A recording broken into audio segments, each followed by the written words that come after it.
4x² plus 7x plus 3 को हमको गुणनखंड करना है। तो देखिए कैसे करेंगे। सबसे पहले देखिए यहाँ पे x² का गुणांक कितना है 4 और यहाँ पे कितना है 3। 4 और 3 का गुणा कीजिएगा तो 4 3 कितना हो जाएगा 12। तो यहाँ पे हम आपसे पूछे यहाँ पे कौन कितना अंक है तो बताइएगा, गुना करके बताना। यहाँ पे कितना है 12। 12 को ऐसा रूप में तोड़ना है कि जोड़ने पर कितना ना चाहिए 7। देखिए ध्यान समझिएगा, पढ़ना कैसे। यहाँ पे कितना है 12। 12 को ऐसा रूप में तोड़ना है कि जोड़ने पर 7 लाना है। तो 12 को हम क्या लिख सकते हैं, यही ना लिख सकते हैं 2 गुने 2 गुने 3, यही ना लिख सकते हैं 12 को। इन लोग के गुना करके देखिए, इन लोग का गुना करके आपस में ऐसा करिए कि जोड़ने पर 7 आ जाए। जैसे यहाँ पे 2 दूना 4 प्लस 3, 4 प्लस 3 में टूट जाएगा कि नहीं। तो यहाँ पे हम लिख देंगे बराबर 4x² अपने जगह पे प्लस, इसको क्या लिख सकते हैं 7 को 4 प्लस 3, 4 प्लस 3 इंटू x फिर प्लस 3। अब देखिए यहाँ पे 4x² अपने जगह पे जब कोष्टक हटाएंगे तो ये वाला x इसके साथ गुना करेगा, गुना कर देगा कितना हो जाएगा 4x और प्लस 3x।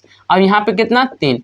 अब देखिए इसमें कुछ हमारा कॉमन मिल रहा है, यहाँ भी x और 4 भी कॉमन मिल रहा था। 4x कॉमन ले लेंगे, 4x कॉमन लेंगे तो यहाँ पे एक तो x बच जाएगा, यहाँ पे कितना बच जाएगा 1। अब यहाँ पे क्या कॉमन मिल रहा है, यहाँ पे देखिए मेरा 3 कॉमन मिल रहा है और जो यहाँ पे चिन्ह रहेगा वही चिन्ह कॉमन लेना। जैसे यहाँ पे प्लस है तो यहाँ पे प्लस लेंगे और यहाँ पे 3 कॉमन मिल रहा है तो जब 3 कॉमन ले लेंगे तो यहाँ पे x बच जाएगा, यहाँ पे 1 बच जाएगा। जब अब अगर आप अच्छा से कीजिएगा तो आपका ये कोष्टक और ये कोष्टक मैच कर देगा। देखिए x प्लस 1 यहाँ भी, x प्लस 1 यहाँ भी, तो x प्लस 1 को कॉमन ले लेते हैं तो दूसरा का कोष्टक में क्या बचेगा, x प्लस 1 कॉमन लेते हैं 4x बचा कि नहीं, तो यहाँ पे लिख देंगे 4x। अब यहाँ पर x प्लस 1 कॉमन लेते हैं क्या बचा प्लस 3, तो यहाँ पे प्लस 3। इसका देखिए हमारा गुणनखंड हो गया। अब इसको देखिए करना है, यहाँ पे अगर आपसे हम पूछे तो कितना है तो आप बताइएगा इन लोग का गुना करके 36 18, यानी यहाँ पे कितना है भाई 18। 18 को ऐसा रूप में तोड़ना है, पढ़ने सीखिए। 18 को ऐसा रूप में तोड़ना है कि जो घटाने पर, यहाँ पे देखिए चिन्ह माइनस का चिन्ह है, मतलब घटाने पर हमको कितना लाना है 7। तो देखिए तोड़ते हैं हम लोग 18 को।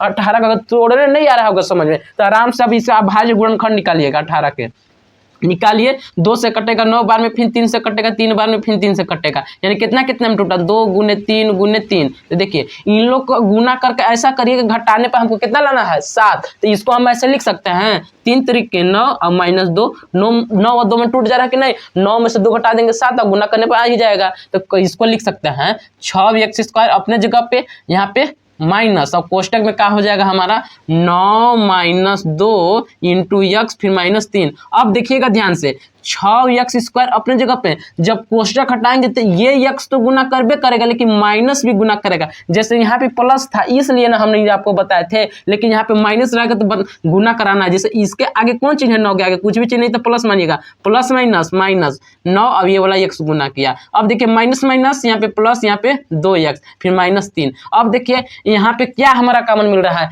पहला नंबर तो x कॉमन मिल रहा है। अब किसी के पहाड़े में 6 और 9 आता है कि नहीं, तो आप कहिएगा कि 3 के पहाड़े में आता है तो 3 कॉमन मिल रहा है।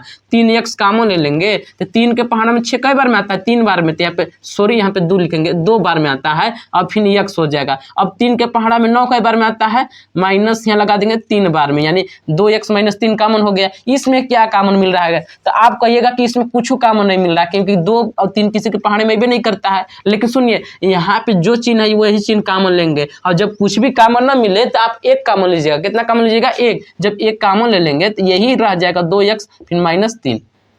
अब देखिए हमारा 2x plus 2x minus 3 2x minus 3, यानी हम सही कर रहे हैं, हमारा मिल रहा है कि नहीं। तो इसको एक बार लिखेंगे, 2x माइनस 3 को एक बार लिख देंगे तो दूसरा का कोष्टक में क्या बचेगा 3x, तो यहाँ पे 3x फिर यहाँ पे प्लस 1। ठीक, तो ये हमारा गुणनखंड, ये हमारा आंसर हो गया। अगर वीडियो आपको आया होगा समझ में तो हमारे चैनल को सब्सक्राइब और वीडियो को लाइक करें।